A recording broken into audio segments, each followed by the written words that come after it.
I was able to grab 2 different trades this morning on the NASDAQ during my morning live stream. I almost grabbed the absolute bottom of the day using Rocket Scooter's hedge pressure. Missed that trade, but was able to execute on a few more. We're going to go ahead and recap those right now. Let's dive into it. We'll get right into it. News-wise, this is what we got. We got wholesale inventories, 9 o'clock. Really, the big juicy stuff's later this week. So we have that at 9 o'clock. Inflation expectations at 10 o'clock. Let's see if either one of those really move anything. Wednesday, we get CPI and core CPI. Thursday, we get PPI. Friday, Michigan sentiment. So Wednesday, Thursday, Friday is going to be interesting. Monday, Tuesday, we'll see. Might end up being a little, I don't know. I don't want to speak too soon.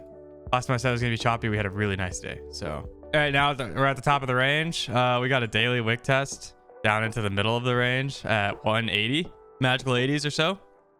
So if we get a really nice dump, 180s could be a potential buy point for me for a little rebound to the top side. We'll see. But really just kind of wanting to let everything kind of establish itself first and then play the directions appropriately. So far rejecting VWAP. We got a 20-point opening range, nothing crazy. Yes, currently at about a 5-point opening range. Delta on the NAS trying to kick up, but bands are very tight. I would love to see some expansion out of here. Last time I saw the bands this boring and tight, we really turned it down hard. Don't know if that's going to be the case today, but it would be nice. Rocket Scooter showing bullish, someone said. Yes, it is showing bullish. Would like to see it come down a little bit into hedge pressure. Should be probably down around here, I would assume. Most likely yesterday's point of control. See, down here, it like kind of looks okay for a potential buy up. I'm going to take a quick stab here. Delta looks good. We're hugging the top of that range, or excuse me, the top of the band. Off the 1.5. I personally would watch for the kick through 8 or through 60. So risking 10 points or whatever. But the rotation back up to 80 seems very probable. Which is what I'm playing for. So let's look for a full 10 points here. Okay, and I'm out. So there's my 10 points. Very honestly quick, easy, 0 drawdown trade. Delta looks good. Delta looked good down here also. We had that little sweeping action. We couldn't get through the prior lows and get through that block. Anytime we're like 2 or 3 points away from the lows and we can't sweep through it, we bounce out of it with Delta holding up, it's typically decent for a little move to the top side.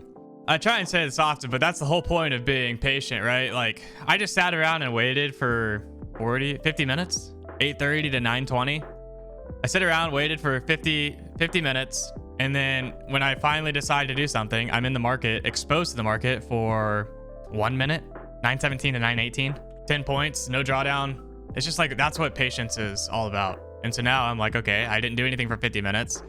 You be patient. You get into a very low stress trade where you're exposed very shortly to the market, because that's the best way to be, in my opinion. It's all I want. It's that type of thing over and over again. Do that a handful of times and you're absolutely chilling.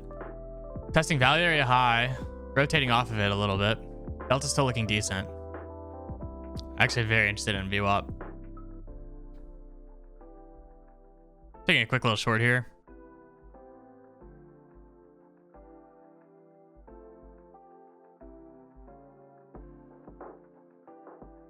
I'm just gonna go and kill it. I wanted a little bit more of a quick reaction and we didn't really see it, so I went ahead and just killed that.